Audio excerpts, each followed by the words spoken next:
The ground came up through my boots before I heard the first shot. That's how I knew it was preset, not a contact we'd walked into by bad luck, but a room someone had built around us and then closed the door. I was behind the second vehicle when the eastern ridge lit up, and in the first 3 seconds, I did a count by instinct, the way 9 years of field time teaches you. Left, right, high, low. What I found in the low position, in the second truck seat 4 was her. She already had the secondary handset out. I need to back up 3 days to tell this right. Colonel Vance ran his pre-mission brief the way he ran everything. Fast and loud and with no patience for what he hadn't already decided. It was a 4-7-man company brief, map on the board, route cards on the table, overhead imagery from 2 days prior stacked beside the water. He moved through the assignments in the order he thought of them. When he got to the forward observer slot, the terminal control position for close air support if the Heron Canyon route went wrong, he looked at the roster, looked at her, and said what he said. Signals clerk in body armor. He said it flat, the way you'd read a label off a box. Not a forward observer. We'll put her on the radio log and let the professionals handle the net. He slid the binder across the table. She took it. She did not look up from the table, and she did not look at the colonel. She set the binder squarely in front of her and placed one hand on the cover, and that was the full extent of her reaction. I was 3 seats down, and I watched it happen, and I said nothing. I tell myself now that I didn't know enough to speak. That is mostly true and partially a convenience. I had been in country 6 weeks. She had been at Fob Callern for 2, assigned to a desk near the motor pool, processing administrative paperwork that arrived from theater command each morning in a manila envelope. I had seen her in the chow line, in the vehicle bay, once at the range, doing a function check on her sidearm. She was quiet. She kept to herself. She asked no one for anything. Her kit was clean and worn with the kind of use that means field time, not ceremony, but she wore no external tabs and no unit patch I recognized. She had a CW3 rank patch and a name tape that read Harrell, and that was the complete picture I had of her. The colonel's picture was the same. A warrant officer on a desk assignment, probably terminal tour, bumped to his company roster for administrative reasons that hadn't been explained, and that he hadn't asked about. He wasn't cruel about what he said at the brief. He was certain, which in my experience is worse, because certainty doesn't leave a gap for the thing you haven't seen yet. She carried that binder into the trucks the next morning. She sat in seat 4 of the second vehicle on the right side with a clear angle to the passenger window and the ridge on the eastern side of the Heron approach. During the 2-hour drive to the canyon entry point, she opened the binder on her knee and made small penciled marks in the margins, notes I couldn't read from my angle in seat 2 beside the driver. She did not speak for those 2 hours. She studied the route card, and then she looked out the window at the terrain, the way some people read a map, and some people read a place, and she was reading the place. The ambush opened at the first bend in the canyon, which is the only point along the Heron route where the ridgeline on both sides drops below line of sight from a ground element moving north. Someone had studied the imagery. The first device was command detonated under the lead vehicle. No fatalities, but the truck was done, and the PKM suppression came off the eastern ridge at the same moment, designed to hold us against this canyon wall while a second element pushed from the south along a dry creek bed. I knew the shape of it before my radio confirmed anything. I have been in enough rooms that were built for me to know when I'm in one. We were pinned at the bend with no forward movement and no way to back the column out without exposing the southern vehicles to direct fire from the creek. The primary net went down in the first 2 minutes. The command vehicle's antenna had taken fragmentation shrapnel from the initial blast, and the alternate frequency was cycling but not establishing. Captain Marsh was calling for the air package, 2 FCA-18s, and a Warthog holding, 12 miles northwest at altitude, assigned to our operation and waiting on a call, and he was getting carrier noise. I could hear him from 2 vehicles back, and I could hear nothing coming back at him. Then I heard her voice. It came from seat 4. It was level and it was not loud. Captain, I have the net. Marsh looked at her the way most of the company looked at her, with exactly the wrong amount of attention, for exactly the wrong reasons. She had the secondary handset out, and she was already transmitting. She did not wait for his response. She called the air package on a frequency that was not in the standard rotation for that mission, not on any card in the mission folder. I found out later, in the debrief, that it was one of 4 backup frequencies she had extracted from a signals intelligence summary, filed the previous week. A document that had been processed through the S6 shop, filed in a drawer, and not briefed to anyone in the company. She had pulled it from the filing cabinet on her own time and read it. She had written 4 frequencies in pencil on the back of the company roster, card she carried, with approach vectors and distances for the air package. She had done this the night Vance gave her the binder. She had done it because the route was in the mission folder and the terrain was the terrain, regardless of who was holding the radio. Talon Flight. Talon Flight. This is Copper Seam. How copy? The answer came back in 4 seconds, solid, full signal.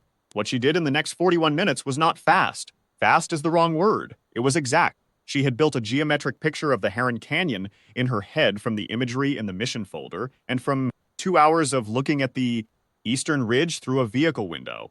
She knew the width at the first bend. She knew the grade change at 400 meters north, where the canyon floor dropped 6 meters and gave a fixed-wing aircraft coming from the northwest a clean look at the eastern shelf without exposing the approach to the canyon walls.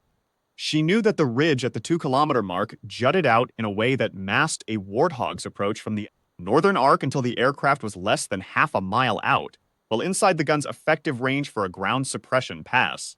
She called the warthog first. Eastern ridge, northern shelf, 800 meters from our position. She walked the pilot through the approach in 4 segments, each one a distance and a reference point that she had already named and numbered before she transmitted, so the corrections came fast, and the pilot didn't have to ask twice. I heard the PKM on the eastern ridge go silent on the first pass. I heard it in the same way I had felt the ambush in my boots, as a change in the room, as a wall coming down. One of the men in the truck said something I didn't catch. Nobody answered him. She moved to the first FCA-18 before the Warthog had finished its egress. The southern element in the creek bed, a vehicle and a dismounted team she had tracked through the canyon wall gap in the first 3 minutes of contact before she touched the radio, was 600 meters south and moving fast to close the distance while the eastern suppression was active. She put the jet on it with an offset call that required her to know our position on the canyon floor to within 50 meters, and the target's position relative to us from memory alone. She gave that call without a map in front of her and without asking anyone to confirm the distance. The aircrew came back with a readback. She corrected 1 digit, a bearing offset, calm and precise, and cleared them in. The crew confirmed ordnance on target 30 seconds later. The southern element stopped moving. She paused 11 seconds before the third call.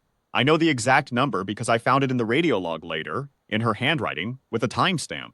In those 11 seconds she was, as best I can reconstruct it, working out the geometry of a modified approach vector for a northwest to south run that would bring the last aircraft in over the canyon floor rather than the ridge, a different geometry than the first 2 passes, heated because the northern blocking element had repositioned during the first 2 strikes, moving deeper into the choke point where a standard approach would have masked the aircraft's look angle. She gave the pilot the new vector, the new reference, and a revised release point that she had calculated without any equipment except the terrain she had memorized and the map she had built in her head over the preceding 2 hours. The canyon went quiet at minute 43. All 47 of us walked out of the Heron Canyon. Captain Marsh took 2 fragments of metal in his left forearm. A corporal named Reese had a concussion from the blast that killed the lead vehicle's antenna. Those were the only medical events in the company. We made the remaining trucks and drove south, and nobody said very much. The way men move through the aftermath of a bad place when the place is finally behind them. She sat in seat 4 with the binder on her knee and wrote in the radio log until the page ran out. Then she started on the inside back cover. The flight line at Fob Callern was empty when we came in. The afternoon light was flat, and the dust on the hard stand was the color of old concrete. Colonel Vance was standing at the vehicle bay with the S3 and a sergeant major, waiting on a damage assessment when the trucks rolled up. He walked to the second vehicle because that was the comms truck, and the S6 had already radioed him about the antenna damage. He came around to the passenger side. She was already standing outside. He looked at her for a long moment. His face was not a closed face. It was a face working through something that was going to cost him, and he wasn't hunting for a way around the cost. She handed him the binder without being asked. He opened it to the last 2 pages and he read them. He read them slowly. The S3 looked at the truck. The sergeant major looked at Vance. I stood 6 feet away and did not move. I had stood 3 seats from him in the briefing room 2 days ago and done the same thing, and I was beginning to understand that this was a habit I needed to examine. Vance closed the binder. He came to attention, and he rendered a full, deliberate, 4-count formal salute to a CW3 standing in front of him with Heron dust on her jacket and a secondary handset still clipped to her. kit and nothing on her face except the expression of a person who has done the thing that needed doing and is ready to do the next thing. She returned it, 4 counts. Her arm came down and she held out her hand. He gave the binder back to her. She took it, turned, and walked across the hard stand toward the debrief tent. She did not look back.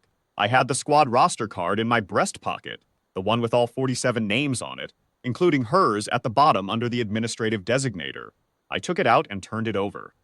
The 4 frequencies she had penciled on the back that morning were still there, clear and exact, written in a column with approach vectors and priorities numbered 1 through 4. She had used frequency 2. Frequencies 3 and 4 were still waiting, unused, in case she had needed them. That night I added her call sign below the frequencies in my own handwriting, because it wasn't printed anywhere on the official document. She was listed as Administrative Liaison, 4-digit extension, no operational designation. What I wrote was Copper Seam, CW3 Harrell, 41 Mint, 3 aircraft, 47 out. I wrote it with a grease pencil because that was what I had, and I pressed hard enough that the words are still there, clear as the day I wrote them. In the card I have carried in every kit I have packed in the 9 years since Heron Canyon. There is nothing to correct. I checked.